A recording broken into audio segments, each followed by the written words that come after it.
नमस्कार, माझी पाककलामध्ये मी मानसी तुम्हा सर्वांचं खूप खूप स्वागत करते. तर साबुदाणा खिचडी बनवताना बऱ्याच जणांच्या कंप्लेंट असतात, की खिचडी गोळा होते, खिचडी व्यवस्थित शिजली जात नाही, तिचा रंग नीट येत नाही. तर हे सगळं होऊ नये यासाठी काय करावं आणि खिचडी अगदी अशी मऊसूत राहावी, एक-एक दाणा मोकळा व्हावा यासाठी काय-काय करावं लागतं, या सगळ्या टिप्ससहित आज आपण बनवतोय मस्त मऊसूत अशी साबुदाणा खिचडी. तर त्यासाठी सगळ्यात आधी इथे एका बाउलमध्ये मी 1 कप साबुदाणा घेतलेला आहे. आता हा आपल्याला स्वच्छ धुवून घ्यायचा आहे. तर साधारण 2 ते 3 पाण्यातनं हा साबुदाणा आपल्याला स्वच्छ धुवून घ्यायचा आहे. साबुदाण्यामध्ये ना स्टार्चचं प्रमाण खूप असतं आणि त्यामुळेच आपली खिचडी चिकट होते किंवा गोळा होतो तिचा. तर इथे आता 2 ते 3 वेळा स्वच्छ धुवून घ्यायचे साबुदाणे. तर हे बघा वर जे व्हाईट पाणी दिसतंय सफेदसारखं ते स्टार्च आहे आणि हे स्टार्च काढून टाकणं खूप गरजेचं आहे. तर इथे 3 वेळा मी साबुदाणा धुवून घेतलेला आहे स्वच्छ. आता ज्या कपने मी साबुदाणा मोजून घेतलेला त्याच कपमध्ये 1 कप पाणी घेतलेलं आहे आणि इथे सगळं 1 कप पाणी परफेक्ट इथे बसलेलं आहे. दुसरी पद्धत म्हणजे साबुदाण्याच्या वर पाणी येईल इतपतच आपल्याला पाणी घालायचं आहे. म्हणजे साबुदाणा पूर्णपणे भिजला जाईल इतपतच घालायचं आहे. त्याच्यावर पाणी घालायचं नाही, नाहीतर आपली इथे खिचडी चिकट होऊ शकते. तर इथे पाणी मी अगदी प्रमाणात घातलेलं आहे. हे प्रमाणही अगदी योग्य आहे.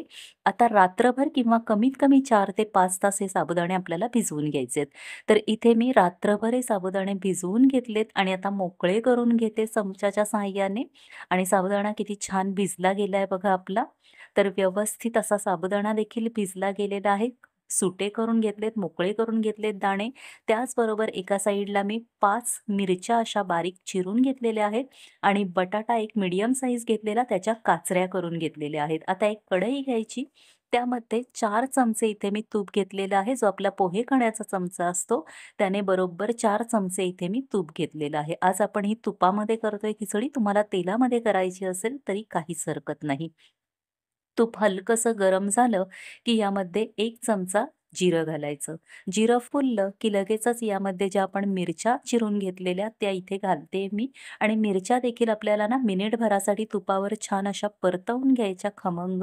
खूप छान स्वाद उतरतो खिचडीमध्ये मिरचीचा देखील आणि मी इथे साध्या मिरच्या वापरल्या. तुम्हाला जर का तिखट आवडत असेल, तर ज्या दुसऱ्या मिरच्या येतात तिखट मिरच्या त्या तुम्ही इथे वापरू शकता.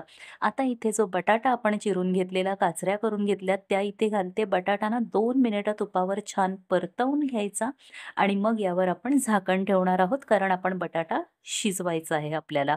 तर या स्टेजला इथे तुम्ही ना बटाटा शिजवून देखील घेऊ शकता. तर बटाटा इथे मी 2 मिनिटं परतवून घेतला आणि 5 मिनिटासाठी झाकण ठेवायचं आणि बटाटा अगदी छान शिजला जातो, कारण आपण याच्या काचऱ्या केलेल्या आहेत. जाड बटाटा ठेवला तर तो शिजला जाणार नाही. तर हे बघा व्यवस्थित असा बटाटा इथे शिजला गेलेला आहे. तुम्हाला मी दाखवते एक बटाटा कट करून. तर हे बघा व्यवस्थित बटाटा शिजला गेलाय. पुन्हा अगदी मिनिटभरासाठी परतवून घेतलं आणि लगेचच यामध्ये आता आपले भिजवलेले साबुदाणे आहेत ते सगळे यामध्ये घालूयात. तर इथे सगळे साबुदाणे घालून घेतलेत आणि आता साबुदाणा देखील आपल्याला इथे चांगला 2 ते 3 मिनिटासाठी तुपावर छान असा परतवून घ्यायचा आहे. या स्टेजला इथे मी ना 1 चमचा ओल्या नारळाचा चव घेतलेला आहे.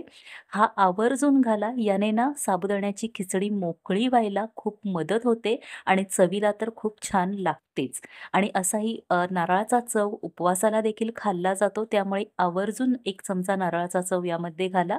आता साधारण 3 मिनिटं इथे मी खिचडी व्यवस्थित तुपावर परतवून घेतलेली आहे. आता या स्टेजला आपल्याला यामध्ये दाण्याचं कूट घालायचं आहे. तर जो भाजीचा चमचा असतो त्यानेच मी 2 चमचे इथे मी दाण्याचं कूट घेतलेलं आहे आणि दाण्याचं कूट असं थोडंसं डार्क हवंय. खरपूस दाणे भाजायचे आणि मग त्याचं पल्स मोडवर आपण इथे कूट करून घ्यायचं आहे. त्याने ना खिचडीला आपल्या रंग खूप छान येतो. तर इथे आता 2 चमचे मी दाण्याचं कूट घेतलंय. चवीनुसार मीठ घातलेलं आहे. दाण्याचं कूट इथे तुम्हाला जर का थोडंसं वाढवायचं असेल तरी काहीच हरकत नाही. तुम्ही वाढवू शकता. मी इथे 2 चमचे दाण्याचं कूट घेतलेलं आहे. आता व्यवस्थित सगळे जिन्नस इथे मिक्स करून घेऊयात आणि आता काय करायचं आहे, तर इथे मी झाकण ठेवून खिचडी आपली वाफवून घेणार आहे. पण त्याआधी एका बोलमध्ये इथे मी पाणी घेतलेलं आहे आणि पाणी घेऊन ना पाण्याचे हबके मारायचे आहेत आपल्याला. तर इथे 2 वेळा मी पाण्याचा हबका मारणार आहे आणि लगेचच झाकण ठेवणार आहे. गॅस अगदी लो फ्लेमवरच ठेवायचा आहे. जराही गॅस इथे वाढवायचा नाहीये. आता झाकण काढलेलं आहे 2 मिनिटांनी आणि खिचडी आपली मिक्स करून घेऊयात. आता पुन्हा एकदा मी सेम प्रोसिजर करणार आहे. खिचडी मिक्स करून झालेली आहे आणि आता पुन्हा 2 वेळा इथे मी पाण्याचे हबके मारणार आहे. तर हे असं केल्याने काय होतं ना, खिचडी आपली हळू छान आतून अशी फुलून येते. पाण्याचे हबके मारून वर झाकण ठेवल्याने खिचडी छान फुलून येते आणि एक-एक दाणा अगदी मोकळा होतो आणि अगदी संध्याकाळपर्यंत देखील ही खिचडी आपली अगदी मऊसूत अशी राहते.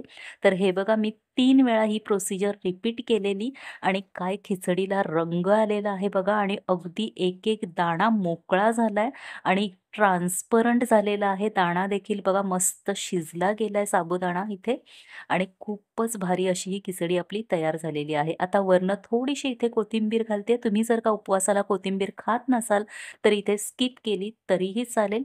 मिक्स करून घेऊयात कोथिंबीर इथे आणि मस्त मऊसूत मोकळी एकदम एक-एक दाणा इथे मोकळा झालेला आहे. हे बघा तुम्हाला मी दाखवतेय. खूपच भारी अशी खिचडी आपली तयार झालेली आहे.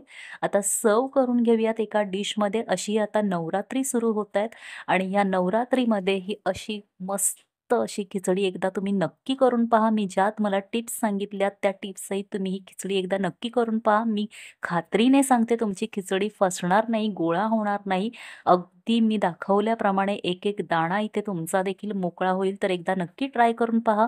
व्हिडिओ आवडला असेल तर व्हिडिओला प्लीज लाईक आणि शेअर करा. त्याचबरोबर प्लीज चॅनलला सबस्क्राईब करायला मात्र विसरू नका.